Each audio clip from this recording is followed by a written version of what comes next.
Hey folks, so welcome back to the channel. So I wanted to make a video talking a little bit about water manipulation or water weight in your body, just by sharing kind of a story about that, and then just some things I've kind of learned about my own body when it comes to how much water I'm holding and how that affects the scale and things, because it can be a pretty profound psychological impact on you when it comes to, when you're trying to lose weight and it just doesn't seem like it's moving, even though you're eating in a calorie deficit. Quick story. So a couple months ago, I was what's called bulking, right? So I was eating in a calorie surplus, meaning I was eating more calories than my body needed because I was trying to put on a little bit of muscle. While I was doing that, though, I didn't see a whole lot of fluctuation. So I was kind of ticking up the types of foods that I was eating, especially in the fats and carbs. Proteins, I always stay around that 200 grams a day. So I was manipulating fats and proteins, fats and carbohydrates a little bit to try to put on a little bit of weight.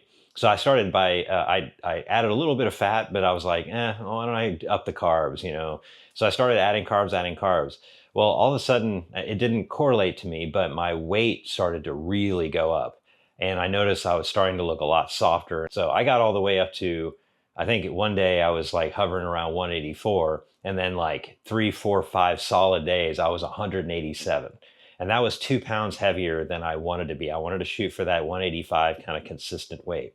So I freaked out a little bit. I was like, oh my God, I've gained way over my goal, like 2 pounds over my goal. That means I'm going to have to, when I cut or I go into a calorie deficit to shed the body fat, but keep the muscle, I was going to have even more work to do. So I kind of freaked out a little bit.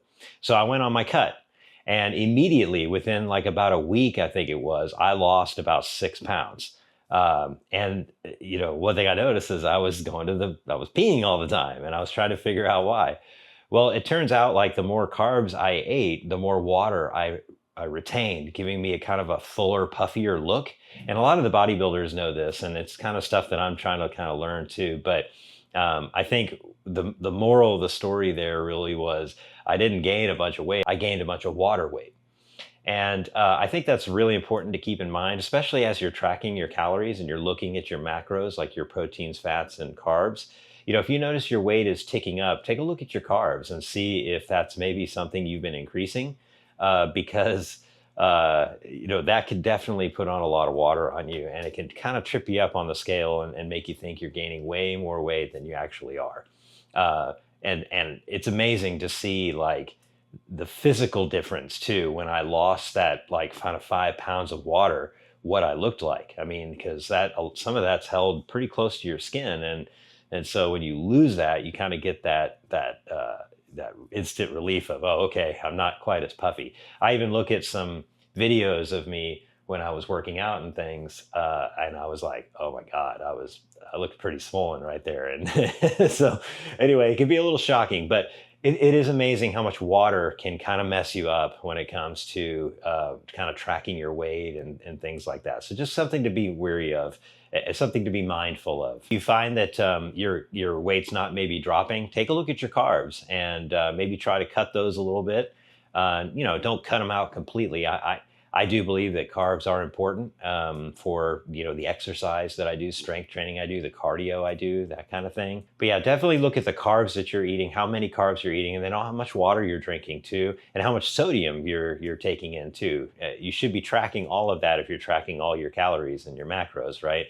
So that's all easy to kind of look at and just play with, because for everybody, I think it's a little bit different. Everybody's body's a little different. So you may need to kind of play with those numbers a little bit. That's all I have for today. I wanted to kind of raise that point, as you're doing your weight loss journey, don't count out how much water plays into it too.